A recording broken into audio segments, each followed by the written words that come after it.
Hello friends, Neha એજ્યુકેટરમાં આપનું સ્વાગત છે. આજે હું તમારા માટે લઈને આવી છું વિશ્વના મહત્વના સમુદ્રી માર્ગ મેજર સી રૂટ્સ. ઘણી વખત એક્ઝામમાં પૂછાતું હોય છે ને આપણને નથી આવડતું હતું, રાઈટ? તો તમારું અહીંયા સ્ટેટિક જીકેમાં તમારો આ પાર્ટ ક્લિયર થશે. તમે મારા પ્રીવિયસ વિડીયોઝ જોયા હશે તો તમને ખ્યાલ હશે કે પ્રીવિયસ વિડીયોઝમાં પૂછાતું હોય છે, જે મેં તમને કરાવ્યું હતું. જેમ કે આત્મીય સભાથી લઈને મેં જેટલી પણ સંસ્થાઓ કરાવી હતી એ જોડકાના સ્વરૂપે પૂછાઈ હતી. તો આ પણ તમારે પ્રીવિયસ એક્ઝામમાં પૂછાયેલું છે, તો તમને ખૂબ અગત્યનું છે. તો તમે ફટાફટ સેવ કરી લેજો, લિંકને શેર કરી દેજો અને લાઈક કરી દેજો, રાઈટ? અને હા, હું ધોરણ 11ના જીસીઈઆરટી બેઝડ એમસીક્યુ સિરીઝ લઈને આવી રહી છું, તો એ પણ તમે નેહા એજ્યુકેટર સાથે જોડાયેલા રહેજો. સૌથી પ્રથમ આપણે જોઈશું પનામા કેનાલ. એટલાન્ટિક અને પેસિફિક મહાસાગરને જોડવાનું કામ કરે છે. બીજું છે અમેરિકા અને દક્ષિણ અમેરિકા વચ્ચેનું અંતર ઘટાડે છે. અને ત્રીજો પોઈન્ટ 1914માં શરૂ કરવામાં આવ્યો. આ ત્રણ તમારે અગત્યના પોઈન્ટ પનામા કેનાલ વિશે યાદ રાખવાના. એટલાન્ટિક પેસિફિક મહાસાગરને જોડવાનું કામ, અમેરિકા દક્ષિણ અમેરિકાનું અંતર ઘટાડે, 14માં શરૂ 1900. સુએજ કેનાલ તો મેડિટેરિયન સી, જેને ભૂમધ્ય સમુદ્ર કહીએ છીએ, એને અને રેડ સીને જોડવાનું કામ કરે છે. યુરોપ અને એશિયા વચ્ચેનો ટૂંકામાં ટૂંકો જળમાર્ગ છે. 1869માં શરૂઆત. યાદ રાખજો, બહુ જ સ્પીડમાં કરાઈશ. સ્ટેટિક જીકે છે, 3 મિનિટમાં હું કમ્પ્લીટ કરાવીશ. નોર્થ એટલાન્ટિક તો પશ્ચિમ યુરોપને ઉત્તર અમેરિકા સાથે જોડે છે. નોર્થ એટલાન્ટિક પશ્ચિમ યુરોપને ઉત્તર અમેરિકા સાથે જોડે છે. વિશ્વનો સૌથી વ્યસ્ત જળમાર્ગ કહેવાય છે.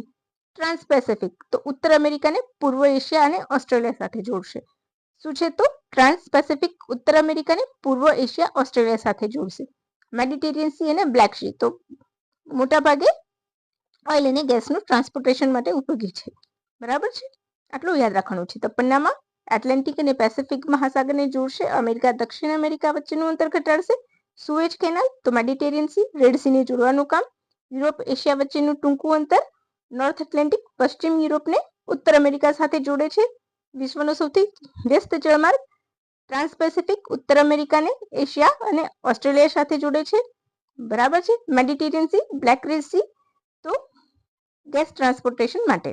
હવે અભ્યાસ પ્રશ્ન. નીચે આપેલ સમુદ્રી માર્ગો અંગે નીચેના વિધાનો વિશે વિચાર કરો.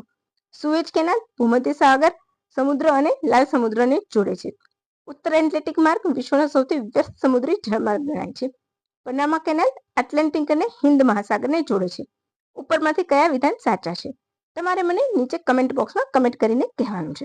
નીચે આપેલા સમુદ્રી માર્ગોના વિધાનો પર વિચાર કરો. પનામા કેનાલ અને સુએજ કેનાલ માનવ નિર્મિત કેનાલ છે. બી, ઉત્તર એટલાન્ટિક રૂટ સૌથી વ્યસ્ત જળમાર્ગ છે. સી, ફક્ત વિધાન એ સાચું છે. ડી, વિધાન એ અને બી બંને સાચા છે.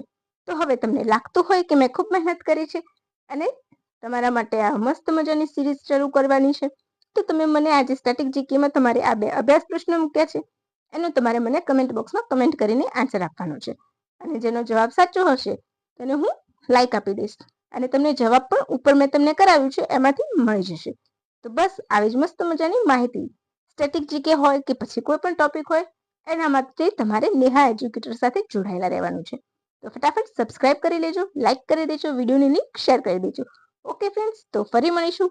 Thank you for watching my video. By friends.